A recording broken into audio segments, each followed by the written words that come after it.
Illuminati जितनी जल्दी आपको देता है तो उतनी जल्दी आपसे छीन भी लेता है चीज। इल्यूमिनाटी एक ऐसी चीज है जो आपको पहले बहुत आकर्षित करता है। मैंने सबसे बढ़िया एग्जांपल इसमें माइकल जैक्सन का दिया। He was a part of Illuminati और not a part of Illuminati. Number 1 से शुरू करेंगे 9 तक। ये हाँ किस चीज से इनको खुशी मिलती है? नंबर 5 वालों की तो मैं क्या बात करूं। It's my favourite number because I am number 5, your number 5। जब भी कोई इंपॉर्टेंट चीज हो या तो पेस्टल कलर्स पहने या तो येलो पहने, जितना वो ब्लैक अपने लाइफ में लेकर आएंगे, उनकी ना चाहते हुए भी उस तरीके की ग्रोथ नहीं हो पाएगी जो वो चाह रहे हैं और उनको समझ नहीं आएगा क्यों नहीं हो रहा। मैं अभी चेंज कर लेती सो ये चीज होती है। व्हाट अबाउट हनी से? उनकी जिंदगी में he also admitted in some of the podcasts that he was practicing Saturn-9 energies and in his documentary also. हाँ, documented also। मंत्र चैंटिंग करेंगे, बच्चों के साथ अपना रिलेशनशिप अच्छा रखेंगे, बच्चों के लिए कुछ दान दक्षिणा कर रहे हैं, उनका बहुत अच्छा होता है। ये लोग चमक धमक की जिंदगी, लग्जरी बहुत पसंद करते हैं। कि ये सिर्फ एस्ट्रोलॉजर नहीं है, सिर्फ टैरो कार्ड रीडर नहीं है, ये एंटरप्रेन्योर भी है, ये बहुत अच्छी कोरियोग्राफर भी है और बहुत खूबसूरत इंसान भी है। So welcome Renee Sabharwal on let's talk with Namita. Thank you so much dear. Number 1 से शुरू करेंगे 9 तक, छोटा छोटा पोर्शन, कि कैसे होते हैं इंसान और कैसे इनकी लाइफ में सक्सेस आती है, किस चीज से इनको खुशी मिलती है, कौन सी चीज इनको इम्पैक्ट करती है। Starting with number 1। Starting with number 1 ऐसा होता है कि ये सूर्य का नंबर है। सूर्य हमें शक्ति देता है जीवन जीने की। सूर्य है एवरीवेयर, राजा है प्लैनेट का। तो उनको गुस्सा बहुत रहता है, बहुत तेज रहते हैं और उनमें तेजस बहुत रहता है। एक अलग सी ऑरा उनमें रहती है, चमक रहती है। And at the same time then what happens is कि उनमें एक डोमिनेट करने की टेंडेंसी रहेगी। वो किसी के साथ पार्टनरशिप्स में नहीं जा सकते, लेकिन anything to do with limelight, anything to do with जहां पे उनको लोग पूछे उनको बहुत अच्छा लगता है, तो या तो वो अथॉरिटेटिव डेजिग्नेशंस पे जाते हैं, जिस भी काम में जाए, किसी भी प्रोफेशन में जाए, और या तो फिर वो लाइमलाइट में बहुत रहते हैं। यू नो, उनके सक्सेसफुल होने के 2 तरीके हैं, लेकिन मैं ये भी कहूंगी उसके साथ कि हॉरोस्कोप और बाकी फैक्टर्स भी देखकर ये डिसाइड करें। एक तो गायत्री मंत्र नंबर 1 वालों को कभी छोड़ना नहीं चाहिए। दूसरी चीज, सूर्य को अर्घ देना।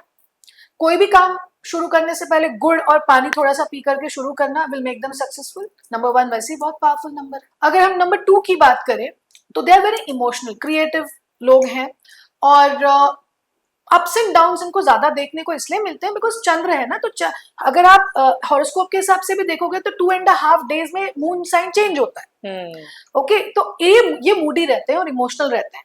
तो ये क्रिएटिव इंडस्ट्रीज में अगेन अच्छा कर सकते हैं, बहुत अच्छा कर सकते हैं, but they just need to make sure that उनकी, अगर उनके मदर के साथ रिलेशनशिप अच्छे नहीं है तो ज्यादा प्रोग्रेस उनकी होती नहीं है। उनको अपनी माँ के साथ वो रिलेशनशिप रखकर चलना पड़ेगा उनकी जिंदगी में। और दूसरी चीज, जितना ये मून मेडिटेशन करेंगे, हालांकि मेडिटेशन सबको करना चाहिए, बट मेरी एडवाइस ये रहेगी जितना ये मून मेडिटेशन करेंगे, चांदी की चीजें ज्यादा पहनेंगे, it is going to be very good for them. चांदी के ग्लास में पानी पीना, चांदी की चेन पहनना, एवरीथिंग इज वेरी ठंडा रखे, मून ठंडा रखे। या नंबर 3 का ऐसा होता है, it's the number of Jupiter. तो ये अबंडेंस का नंबर है। It is one of the best numbers in numerology. Knowledge का नंबर, विजडम का नंबर, फाइनेंस का नंबर, एवरीथिंग इज दैट। ठीक है, इनको ये है कि आप अगर इनसे बात कर रहे होंगे कि आपको पता है ऐसा, हाँ ये तो मुझे पहले से पता था, आपको पता है ये एनसाइक्लोपीडिया, तो हाँ ये तो मुझे पता था। तो ये बहुत अच्छे एडवाइजर्स होते हैं, एजुकेशन की फील्ड में बहुत अच्छा करते हैं। इनके लिए क्या जरूरत रहती है इनको कि हल्दी की गांठ हमेशा अपने पास रखे, केले की वृक्ष की पूजा करें, या ओम ग्राम ग्रीम ग्रोम सा गुरुवे नमः, इसकी चैंटिंग बहुत ज्यादा करें। ठीक है, क्योंकि ये ना प्यार से थोड़ा दूर भागने वाले लोगों में से होते हैं, बिकॉज दे आर लाइक, उनको सात्विक चीजें, जो चीजें बहुत पॉजिटिव है उनको बहुत अच्छा लगता है। तो ये नेगेटिव लोगों को स्टैंड ही नहीं कर पाते। और ये भी, ये जो 1 2 3 जितने भी नंबर्स मैंने अभी तक लिए, ये किसी भी चीज में अपना माइंड सेट करे कर सकते हैं। ठीक है, लेकिन again it depends on other factors in astrology कि इनका चंद्र कहाँ है, सूर्य कहाँ है, इस पे भी डिपेंड करता है। इनके लिए गोल्ड चेन पहनना, गोल्ड रिंग्स पहनना बहुत ज्यादा लकी होता है। नंबर 4 वाले जो है वो अभी इंस्टा रील्स में भर भर के लोग इनको बैश करते रहते हैं कि they are not going to do well, they are not going to do this. But let me tell you, हम लोग कलयुग में है। अगर हम कलयुग को इंग्लिश में बोले, बुद्धिज्म में इसे कहते हैं the latter day of the law. तो बेसिकली होता क्या है कि नंबर 4 वाले राहु का नंबर है, वो भी ओवर थिंक कर जाते हैं, out of the box thinking रहती है। आजकल out of the box thinking वालों की ही चल रही है। अगर वो एक हर्ड मेंटालिटी फॉलो करके चल रहे हैं तो उनकी नहीं चलती। तो नंबर 4 वाले they are king makers. The biggest example of 4 and 8 is Narendra Modi ji, is number 8. Number 4 is Amit Shah. जब तक इनकी जोड़ी चलते रहेगी, इनके लिए स्पेशल हो जाता है माँ के साथ अपना रिश्ता अच्छा रखना। And even I've heard about they are the pillars of their family, 8 numbers. Always. Number 5 वालों की तो मैं क्या बात करूं, it's my favourite number because I am number 5, your number 5। तो नंबर 5 के जो लोग रहते हैं, anything to do with communication, anything to do with PR, anything to do with media, इसमें वो बहुत अच्छा करते हैं। वही है कि नंबर्स वर्सेटाइल होते हैं, लेकिन आपने उस नंबर की कौन सी क्वालिटी अपने लाइफ में ली है वो बहुत ज्यादा मैटर करता है। Like some number 5 people you will see them in banks, their accountants, their CS. तो ऐसा नहीं होता है कि मतलब सब नंबर 5 वाले मीडिया नहीं जाएंगे, बट वो वर्सेटाइल होते हैं। नंबर 5 वालों को मैं हमेशा एडवाइस करती हूँ, काम कोई भी शुरू करने से पहले गणपति का ध्यान करें, यू नो। एंड दूसरी चीज है, जितना ये मंत्र चैंटिंग करेंगे, बच्चों के साथ अपना रिलेशनशिप अच्छा रखेंगे, बच्चों के लिए कुछ दान दक्षिणा कर रहे हैं, उनका बहुत अच्छा होता है। और जितना भी जब भी कोई इंपॉर्टेंट चीज हो, या तो पेस्टल कलर्स पहने या तो येलो पहने, ब्लैक, रेड और डार्क ब्लू से बिल्कुल दूर रहे, बिकॉज जितना वो ब्लैक अपने लाइफ में लेकर आएंगे, उनकी ना चाहते हुए भी उस तरीके की ग्रोथ नहीं हो पाएगी जो वो चाह रहे हैं, और उनको समझ नहीं आएगा क्यों नहीं हो रहा। मैं अभी चेंज कर लेती सो ये चीज होती है। दूसरा नंबर 6 वीनस का नंबर है। ये लोग चमक धमक की जिंदगी, लग्जरी बहुत पसंद करते हैं। ये जैसे ही जन्म लेते हैं, नंबर 6, नंबर 15, नंबर 24 वाले लोग जो रहते हैं, जब भी वो अपने घर में जन्म लेते हैं, वो अबंडेंस लेके आते हैं, ग्रोथ लेकर आते हैं, लक्ष्मी लेकर आते हैं, इतनी सारी चीजें होती हैं। बट नंबर 6 वालों का एक ये है कि they are very sensitive, they are also very creative, और उनको ये है कि म्यूजिक बहुत पसंद करते हैं। So they can be amazing singers, writers, whatever. But number 6 वाले शेफ्स भी बहुत अच्छे बनते हैं, खाना बहुत अच्छा बना लेंगे, उनको नहीं भी नॉलेज होगी तो बनाएंगे तो बहुत अच्छा बनाएंगे। नंबर 6 वालों को हमेशा ब्लिंग में रहना चाहिए, यू नो। और एंटरटेनमेंट इंडस्ट्री से जितने भी लोग जुड़े हुए हैं, उनका शुक्र बुद्ध अच्छा होगा तभी वो जुड़े हुए हैं, तो उनको ब्लिंग में ही ज्यादा रहना चाहिए। ये मेरी एडवाइस है सबके लिए जो मीडिया इंडस्ट्री से रिलेटेड है। Bling watches and bling chappals and all, bling bling bling, so that चमक धमक के, हाँ, बिकॉज चमक धमक ही चाहिए ना, तो वैसा। नंबर 7 वाला केतु का नंबर है, तो वो भी स्पिरिचुअल नंबर है। और राहु और केतु का क्या है, राहु सिर्फ सर है, केतु धड़ है। तो इनका क्या होता है, ये भी ट्रैवलिंग पसंद करने वाले लोग, जल्दी से किसी में भी ट्रस्ट कर लेते हैं, तो बैक स्टैबिंग इनके साथ बहुत ज्यादा हो जाती है। नंबर 4 वालों का भी यही होता है कई बार। तो द थिंग इज कि जितना वो ट्रैवल करेंगे उतनी उनकी एनर्जीज बढ़ती हैं, जितना वो नेचर से कनेक्ट होंगे उनकी ग्राउंडिंग ज्यादा होगी, दे विल प्रोग्रेस मोर।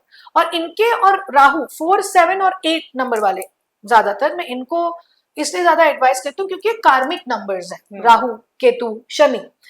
तो खाटू श्याम जी की जितनी पूजा करेंगे, खाटू श्याम एक अभी बहुत प्रचलन में आया है, का सहारा बाबा श्याम हमारा, हाँ, तो इनकी जितनी सेवा करेंगे, इनके पास जाके जो रेमेडियल मेजर्स करेंगे, उनकी लाइफ बेटर रहती है, अच्छी रहती है। नंबर 8 वालों का वही अगेन मिसअंडरस्टूड नंबर है।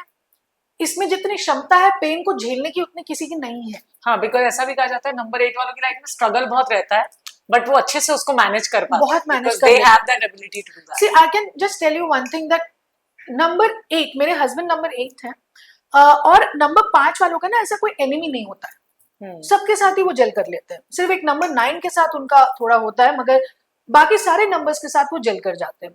तो कैसा है कि लोग मुझे बोल रहे थे 8 वाले से यू आर गेटिंग मैरिड, मैंने कहा see if you have half hearted knowledge it's always going to backfire. अब बाकी भी देखो, माय मॉम इज आल्सो 8, हाँ, सो नंबर 8 वाले नंबर 5 के लिए अच्छे होते हैं। दैट्स माय एक्सपीरियंस कि if you listen to their advices they will know, they can smell coffee, they can do anything, you know, and they can know like smell something which is foul.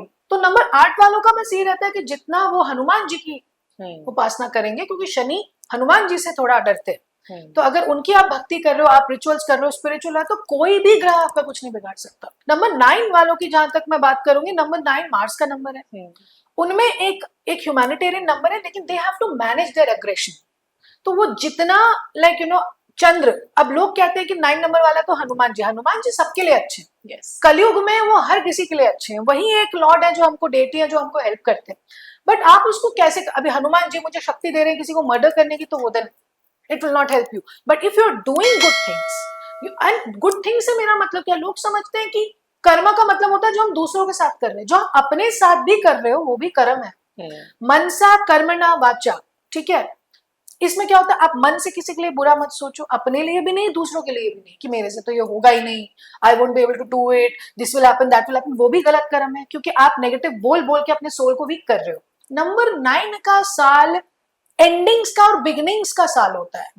मतलब चीजों के खत्म होने और चीजों की शुरुआत होने का ये साल होता है। Number 9 is the last number of numerology ना। 1 2 से 9 तक ही होता है, फिर कंपाउंड नंबर्स होते हैं, वो नहीं, 1 से 9 तक हम मानेंगे।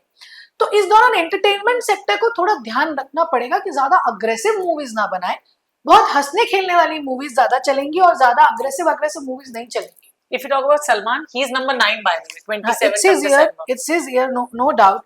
जिनको भी वो हेल्प करते हैं वो तो बन ही जाते हैं। उनकी तो जिंदगी में बात बनी हुई है। हाँ, मुझे लगता है बहुत सारे ऐसे लोग हैं जो बाहर से सिटी में आते हैं, उनको लगता है कि यहाँ पे रहना सही रहेगा या नहीं। तो एस्ट्रोलॉजिकली या फिर मैं अगर उनके कार्ड्स की, उनके नंबर्स की बात करती हूँ, कैसे पता चल सकता है कि एक इंसान के लिए यहाँ इस सिटी में रहना सही होगा या नहीं? आपने बहुत अच्छा क्वेश्चन पूछा, क्योंकि ये इन सब चीजों के लोगों को आजकल इंक्रीजिंगली नॉलेज होते जा रही है डे बाय डे।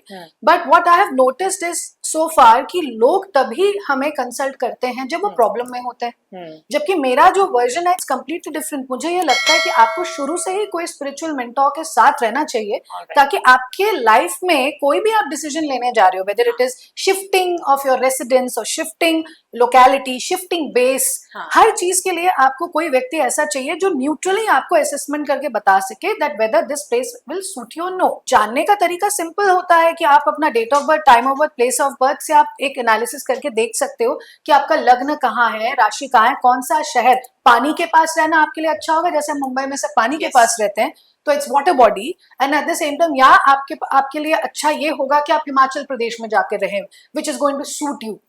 तो ये अलग अलग एनर्जीज की अलग अलग जो है अलाइनमेंट होती है, उसी अनुसार डिसीजन लेना जरूरी रहता है। कोई तो आपको ऐसी सलाह देगा या कोई ऐसा एडवाइस करेगा जिससे आपकी लाइफ में एकदम वो अच्छे वाला, बेहतर वाला फेज आ जाएगा।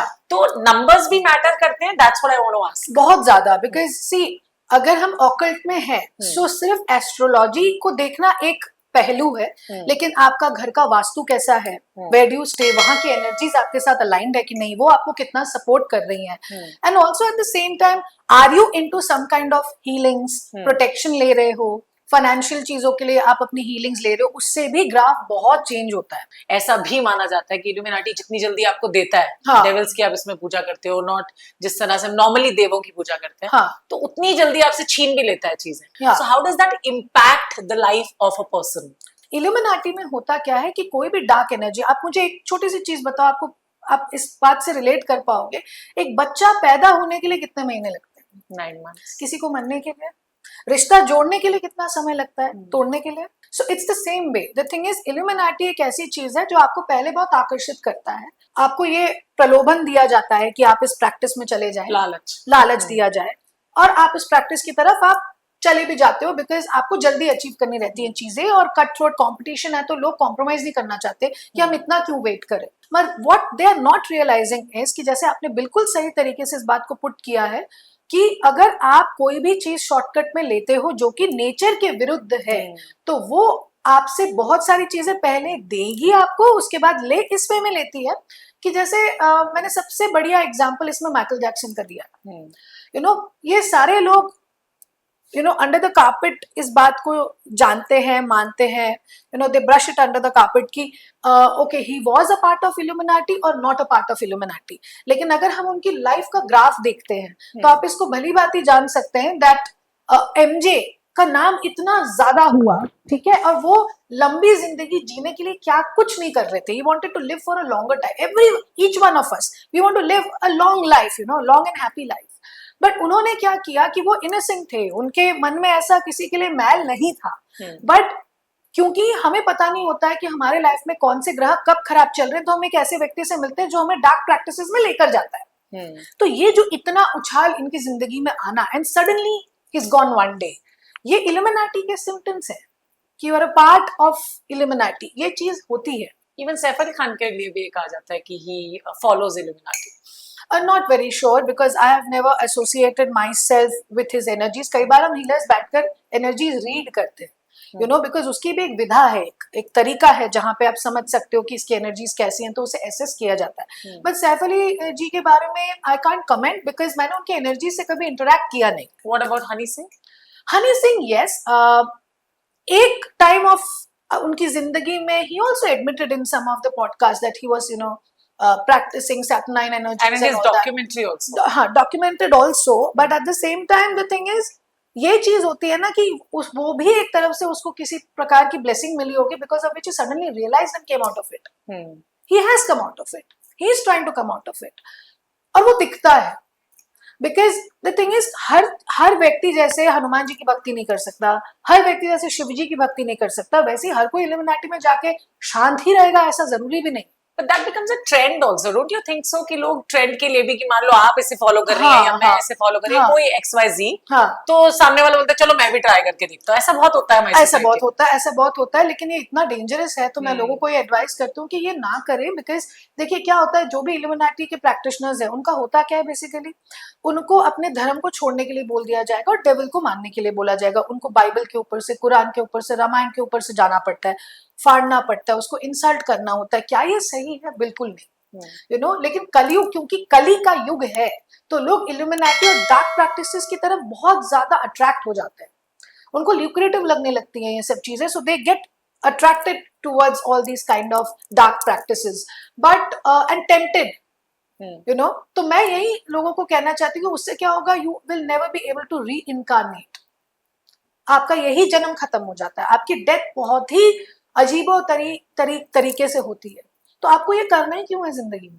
Thank you so much Rini for being with us, और मुझे बहुत अच्छा लगा, बड़ा मजा आया। Thank you so much, because it was not just about the predictions, you have given logics behind that, you have justified that. Thank you so much, it was pleasure meeting you, keep watching our podcast always. So yes, keep watching Let's Talk with Namita, next time मिलेंगे।